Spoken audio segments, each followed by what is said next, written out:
Etched into the marble foundation of a ruined temple outside ancient Sparta, these words tell of Callisto, daughter of Alcibiades, whose face the world called cursed, but whose heart held treasures beyond counting. What follows is the testament of how love finds its truest form, not in perfection, but in the courage to see beauty where others see only shame. Before we begin, subscribe now so you don't miss more stories like this one. And tell us in the comments, where are you watching from? The dust motes danced in the late afternoon light that streamed through the narrow windows of Alcibiades' house, settling like fine ash on the wooden table where the marriage contract lay waiting for signatures. The parchment bore official seals and careful script that reduced human hopes and fears to matters of property and obligation. But the words seemed to writhe before Callisto's eyes like serpents in the sun. She sat motionless on a hard chair, her hands folded in her lap, and her dark eyes fixed on the floor's worn stones. At 23, she had long since learned the art of making herself invisible, of occupying space without drawing attention to the features that made children point and women whisper behind their hands. The gods had been cruel in their crafting, her nose too broad, her chin too weak, her skin marked with the red patches that no amount of olive oil could soften. Even her father's wealth could not purchase what nature had denied her. She will serve well enough, Alcibiades muttered to his guest, speaking of his daughter as if she were not sitting 3 paces away. The warrior wants a wife who can manage a household and bear children. Beauty fades, but usefulness endures. Nicomedes of Sparta studied the contract with the methodical attention of a man accustomed to weighing costs against benefits. He was 35, a veteran of countless campaigns whose weathered hands bore the scars of bronze and iron. His face was pleasant enough, strong jaw, steady eyes, hair the color of autumn wheat, but his expression held the resigned weariness of a man who had accepted that marriage was duty, not desire. The dowry is generous, he acknowledged, his voice carrying no warmth, but also no cruelty. My estate needs management, and my name requires heirs. If the girl is willing and capable, the arrangement will suffice. Callisto's throat tightened at being called the girl, as if her presence were as temporary and insignificant as morning dew. She had heard the whispered conversations between her father and stepmother, knew that this marriage was their final attempt to rid themselves of a daughter who had become an embarrassment. Too old to be unmarried, too plain to attract worthier suitors, too intelligent to be easily ignored. "Callisto," her father commanded without looking at her, "you will speak your consent." She raised her eyes for the first time since entering the room, meeting Nicomedes' gaze across the space that separated them. In his weathered features, she saw neither disgust nor pity, only the careful neutrality of a man conducting a transaction he found neither pleasant nor objectionable. "I consent," she said, her voice barely audible above the distant sounds of the household's evening preparations. As ink dried on parchment and silver changed hands, Callisto realized that she was about to discover whether mercy could bloom in the soil of indifference. The wagon that carried Callisto to her new home creaked and swayed along the rutted road between Athens and Sparta, its wooden wheels finding every stone and hollow in the ancient track. Her possessions filled 3 small chests, clothing woven by her own hands, scrolls she had copied in secret, and the few personal treasures that had sustained her through years of isolation. Nicomedes rode alongside on a bay stallion, maintaining the courteous distance appropriate for a man escorting his future wife through territory that belonged to neither of them yet. The landscape shifted gradually from the olive groves of Attica to the rougher hills of Laconia, where sparse grass grew between weathered stones and the wind carried the scent of wild thyme and distant rain. As the sun began its descent toward the western mountains, they crested a hill that offered the first view of Nicomedes' estate, a modest collection of stone buildings surrounded by terraced fields where barley and wheat swayed in the evening breeze. "It is not grand," he said, speaking to her directly for the first time since they had departed Athens. "But the land is good, and the house is sound. You will find it adequate for your needs."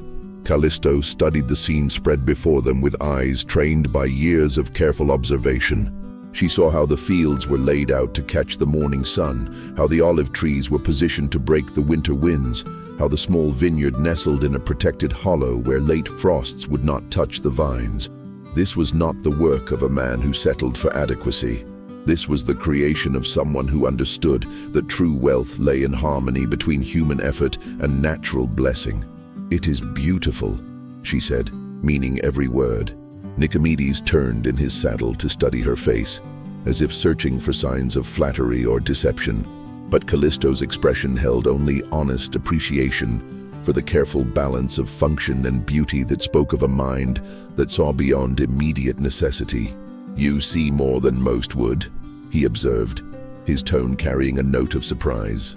"Many would notice only what is absent rather than what is present." "I have learned to look for value in unexpected places," she replied, the words carrying meanings that neither of them was quite ready to examine. As they descended toward the estate, the household emerged to greet their new mistress. Slaves and servants whose weathered faces and respectful postures spoke of loyalty earned rather than commanded. An elderly woman with silver hair and kind eyes stepped forward from the group. "This is Penthesilea," Nicomedes said. "She has managed the household since my mother's death. She will help you learn our ways." The old woman's eyes met Callisto's with warmth that seemed as genuine as sunrise, and for the first time in longer than she could remember, Callisto felt something that might have been hope stirring in her chest. But as night fell, and the reality of her new life settled around her like an unfamiliar cloak, she wondered if hope was a luxury she could afford to embrace. The morning brought with it the complex choreography of a household awakening to its daily tasks. Callisto rose before dawn, as had been her habit since childhood, and made her way through corridors still thick with shadow to the kitchen, where Penthesilea was already preparing the day's bread. The old woman looked up from her work with the same kind eyes that had welcomed the new bride the evening before. "You are early, mistress," she said, her voice carrying approval rather than surprise. "Most new wives require time to adjust to country rhythms. I prefer the quiet hours," Callisto replied, accepting the simple chiton and hymation that Penthesilea offered. "There is peace in beginning before the world makes its demands." As she helped prepare the morning meal, a task that would have horrified her stepmother but felt natural to hands accustomed to work, Callisto listened to the gentle flow of household conversation. The servant spoke of the master with respect that seemed genuine, describing a man who was fair in his dealings and measured in his judgment. Not warm, perhaps, but not cruel. Not passionate, but not indifferent to the welfare of those under his care. When Nicomedes appeared for his morning meal, still wearing the simple tunic and sandals of a man who worked his own land, he found his new wife serving bread and olives with movements that spoke of competence rather than ceremony. Their eyes met briefly across the wooden table, and Callisto saw something in his expression that might have been approval.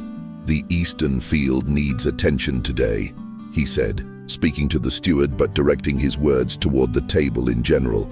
"The barley is ready for cutting and weather may not hold much longer. I could help with the binding," Callisto offered quietly. "I know the work." The silence that followed stretched like bowstring under tension. It was one thing for a wife to manage a household, quite another for her to suggest participating in field labor that would put her in direct contact with slaves and hired workers.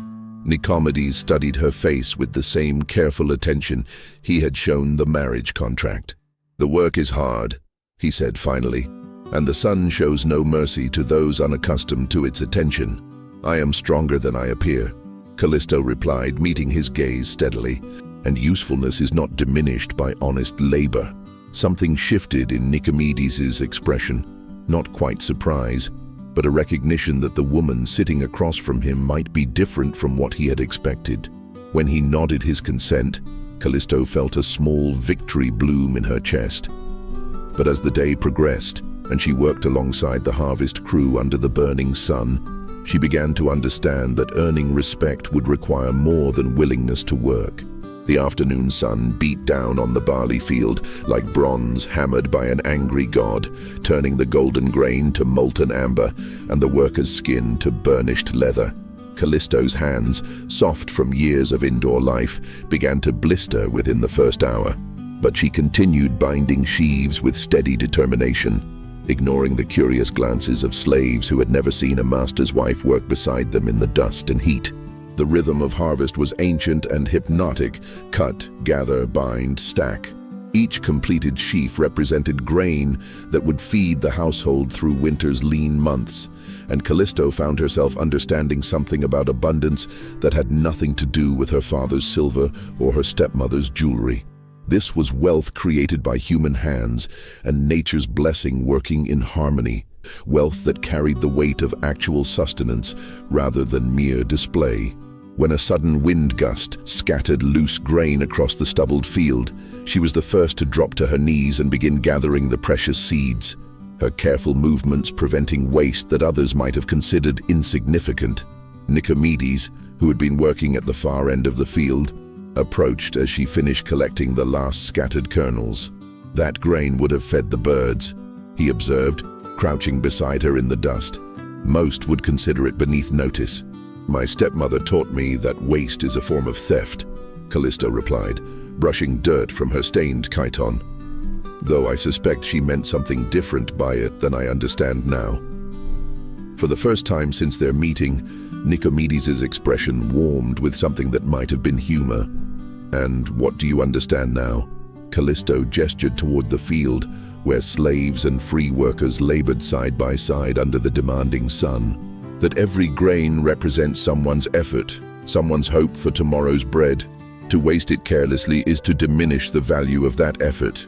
She paused, then added more quietly, "And I have learned not to waste what others might overlook, because sometimes the overlooked things are the most precious." Nicomedes was quiet for a long moment, his eyes studying her face with an intensity that made her suddenly aware of the sweat on her brow and the dust in her hair. But when he spoke, his voice carried a warmth she had not heard before. "You surprise me," he said simply. "I had expected something different, something beautiful." The words escaped before she could stop them, carrying all the bitterness of years spent knowing exactly what she lacked. "Something ordinary," he replied, his honesty as cutting as it was unexpected. As evening painted the sky in shades of amber and wine, and the completed harvest stood golden in the fading light, Callisto realized that ordinary might be exactly what she had always longed to be. The household settled into new rhythms as summer deepened into autumn, and Callisto found herself learning to navigate the complex currents of domestic authority with the same careful attention she had once devoted to avoiding her stepmother's displeasure. But where her former home had been a battlefield of whispered criticisms and carefully orchestrated humiliations, Nicomedes' estate possessed a different quality, a sense that competence mattered more than appearance, that usefulness carried its own form of beauty. Penthesilea became her guide through the intricate protocols of Spartan household management, teaching her which traditions were sacred and which could be adapted to circumstances. The old woman had served 3 generations of the family, and her stories painted pictures of women who had found dignity in duty and strength in accepting what could not be changed while transforming what could be. The master's mother was not considered beautiful by Athens standards. She confided one evening, as they worked together in the spinning room, wool sliding through their fingers like captured cloud. Her nose was too prominent, her frame too strong, but she could read weather like written text and manage the estate better than most men. The master learned from her that value comes in many forms. "And his father?" Callisto asked, her hands never pausing in their steady rhythm. "Loved her deeply for exactly what she was," Penthesilea replied with a smile that carried the warmth of old memories. "They say he once told a neighbor that he had married the most beautiful woman in Sparta, and when the man laughed, the master's father said that only fools measured beauty with their eyes instead of their hearts." The words settled into Callisto's chest like seeds finding fertile soil. That night, she lay awake listening to the wind in the olive trees and wondering if it was possible for hearts to learn new ways of seeing. Her answer came 3 days later, when illness struck the household like lightning from a clear sky. A fever swept through the servants' quarters, leaving strong men bedridden and careful women too weak to perform their duties. The steward himself fell ill, and suddenly the complex machinery of the estate ground toward a halt just as the olive harvest reached its critical moment. Without hesitation, Callisto stepped into the gap. She organized the healthy workers, nursed the sick, managed the pressing of olives, and somehow kept the household functioning through sheer determination and careful attention to details that others might have missed. For 5 days, she slept little and rested less, moving through the estate like a gentle storm that left order in its wake. On the 6th morning, when the crisis had passed and the household began to return to normal rhythms, Nicomedes found her in the courtyard, swaying with exhaustion as she tried to complete one final task. He caught her arm as she stumbled, his touch gentle but firm. "When did you last eat?" he asked, concern replacing his usual measured courtesy. Callisto's voice faltered as she realized she could not remember. The days had blurred together in a haze of urgent needs and immediate solutions. Without another word, he guided her to a bench in the shade and brought her bread and wine with his own hands, ignoring the curious glances of servants who had never seen their master perform such personal service. As she ate, he spoke quietly. "I have been watching you," he said. "The way you move through crisis, the way you see what needs to be done and do it without being asked, the way you treat each person as if they matter." Callisto's throat tightened around the bread. "I only did what was necessary." "No," Nicomedes replied, his voice carrying a certainty that made her look up into eyes that held something she had never expected to see reflected there. "You did what was extraordinary, and you made it seem ordinary." For the first time in her life, Callisto understood that she was being seen, truly seen, by someone who looked with more than his eyes. Winter brought with it the long nights and contemplative quiet that allowed hearts to speak truths too fragile for the harsher light of busy seasons. Callisto and Nicomedes fell into the habit of sharing evening meals alone in the smaller dining room, where olive oil lamps cast warm light on worn wood and conversation flowed as naturally as wine from amphora to cup. They spoke of many things: the management of the estate, the politics of the region, the stories preserved in scrolls that Callisto had brought from her father's house. But gradually, like dawn creeping across a landscape, their words began to carry deeper currents, touching on hopes and fears that neither had shared with another soul. "I was married once before," Nicomedes confided one evening as rain drummed against the shuttered windows. "She was everything men are taught to desire, beautiful, graceful, accomplished in all the arts that matter to society. But she found country life beneath her dignity and me beneath her standards. When fever took her in the 3rd year, I mourned the failure more than the loss." Callisto set down her cup carefully, understanding that such admission represented a gift of trust. "I am sorry for your pain. I thought it was love," he continued, his eyes fixed on the dancing flame of the nearest lamp. "But love should not require a man to apologize for who he is or what he values. I learned to prefer solitude to that kind of companionship. And now," the question escaped before she could stop it, carrying weight that made the air between them thrum with tension. Nicomedes looked at her then, his gaze traveling over the face that had been her burden for so long. The broad nose, the weak chin, the patches of reddened skin that no amount of care could entirely smooth. But in his eyes, she saw none of the pity or disgust she had learned to expect. Instead, she saw something that looked remarkably like wonder. "Now I understand that I was measuring by the wrong standard," he said quietly. "I thought beauty meant perfection of form, but I have learned that it means harmony between what a person is and what they choose to become." He reached across the small table and took her work-roughened hand in his scarred one, the gesture as natural as breathing. "You have brought something to this house that was missing before, not decoration, but completion. You see what needs to be done and you do it. You care for people as if their welfare matters to you personally. You find value in things that others overlook. You make ordinary moments feel precious." Callisto's throat tightened with emotions too complex for words. All her life, she had been told in countless ways that she was lacking, insufficient, a disappointment to be endured rather than a gift to be treasured. But in Nicomedes' voice, she heard a different truth, that worth was not determined by accident of birth, but by choice of character. "I'm not beautiful," she whispered, the words carrying all the weight of years spent knowing exactly what she was not. "You are the most beautiful woman I have ever known," Nicomedes replied with quiet certainty, "because when I look at you, I see someone who makes me want to be a better man than I thought I could become." Outside, the winter wind howled through bare branches, but inside, something warm and precious had been born that would outlast all seasons. Spring returned to the estate with the gentle insistence of life renewing itself. And with it came changes that transformed not just the landscape, but the very nature of the household itself. Callisto moved through her days with a new confidence, her bearing reflecting the knowledge that she was valued not despite her appearance, but because of the person she had revealed herself to be. The servants began to bring their problems to her instead of the steward, recognizing in her a wisdom that went beyond book learning to touch the practical needs of daily life.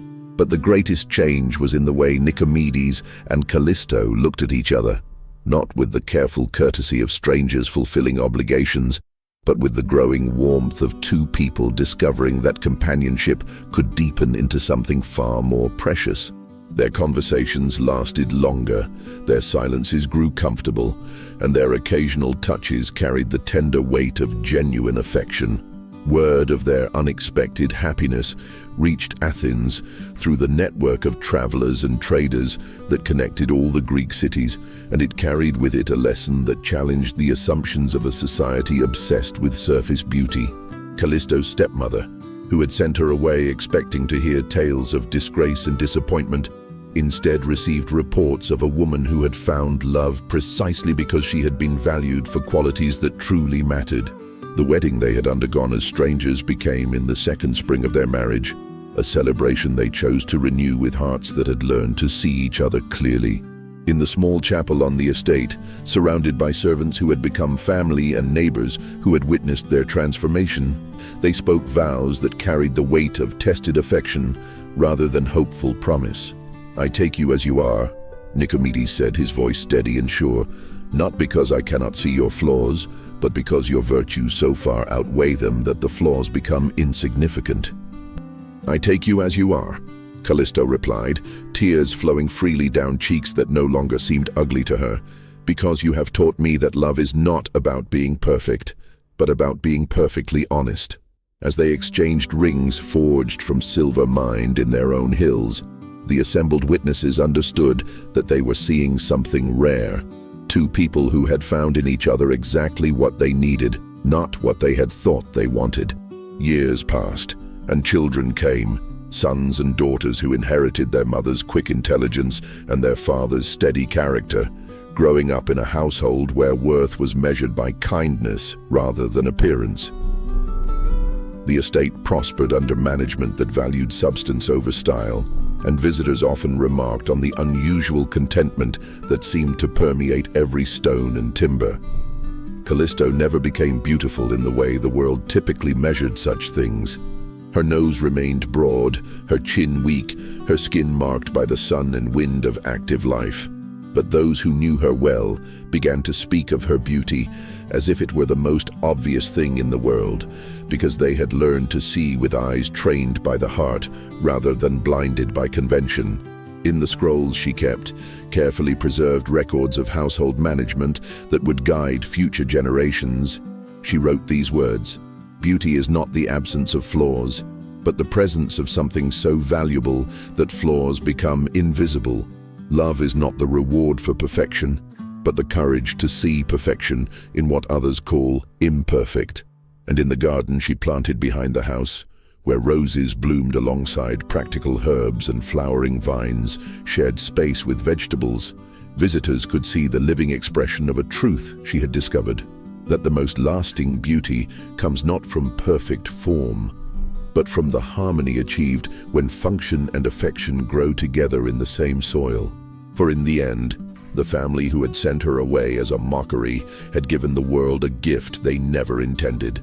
Proof that love finds its truest expression not in the pursuit of impossible standards, but in the recognition that the heart sees what the eye cannot and values what the mind alone could never measure.